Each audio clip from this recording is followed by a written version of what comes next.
Israel still controls the Rafah crossing between Egypt and Gaza, and it also has operational control over the Philadelphia corridor, that long border with Egypt. And Cairo is now reportedly discussing a plan in Cairo tonight, a plan with the United States to prevent weapons smuggling from Egypt in the future. That is something that the Israeli Prime Minister Benjamin Netanyahu said is key to any deal. Well, to talk more about Egypt's position, we're joined by Dalia Ziada. She's an Egyptian scholar and a senior fellow at the Jerusalem Center for Foreign Affairs. Great to see you again, Dalia. So is that true? Is Egypt really considering working with the United States to prevent weapons from getting into Gaza?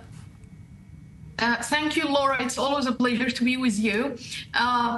Actually, it's a tough question to ask. The question is not about whether Egypt is capable of doing this or willing of doing this, but is mainly about the factors that has prevented Egypt from doing this in the past few years and that still exist. And one of these factors has to do with the tribes in Sinai. Before, in 2015 and beyond, Egypt successfully was able to block all the tunnels between Sinai and Gaza.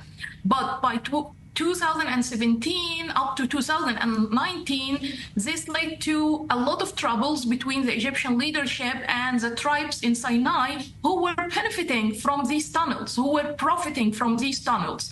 And thus the Egyptian government was forced, the Egyptian leadership, I mean the Egyptian military, was forced somehow to allow these tribes to resume digging tunnels and smuggling products, including also weapons, to Gaza on the condition that it will be one way from Egypt into Gaza and nothing comes from Gaza into Egypt, means persons or goods or whatever.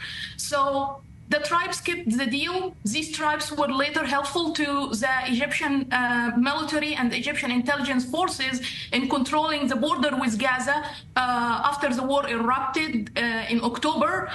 And now it has become too hard for Egypt to challenge these tribes by saying, okay, we're going back again and we are blocking the tunnels and we are preventing you from profiting from these tunnels. So despite it seems like a very nice promise from Egypt, I don't think it is realistic or doable on the ground. And Israel should not withdraw from the border, from controlling the borders in Rafah in any way until it gets credible guarantees from Egypt and the United States and other multi-forces, international forces, and so that this will not happen again. The smuggling of weapons will not happen again under any conditions, under any pressure, or under any pressures. Okay, well, speaking more broadly, Dalia, how is Egypt preparing for what might be soon a post-Hamas Gaza, and does it intend to play any role in the future governance of the Strip?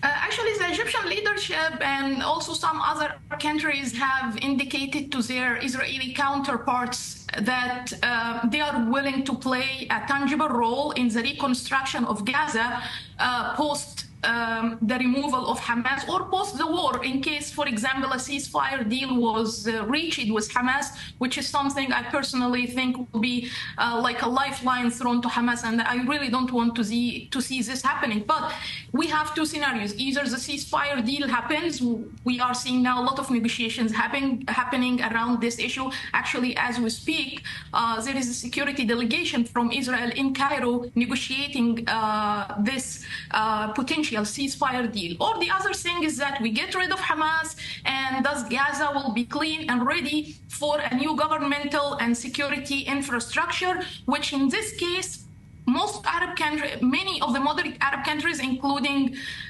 quote-unquote moderate, of course, including Egypt, the United Arab Emirates and others, who said we are willing to intervene to reconstruct Gaza and help with rebuilding this infrastructure, security and governmental infrastructure. But still, we need to wait and see what's going to happen first with the ceasefire deal. All right, Dalia, what about the Egyptian street, if you like? Are people still very concerned, very preoccupied about what's happening to people in Gaza? Where does this rank in terms of their priorities? Because they are having their own problems in Egypt, aren't they? Not least of which are ongoing power cuts, sometimes for 12, 13 hours.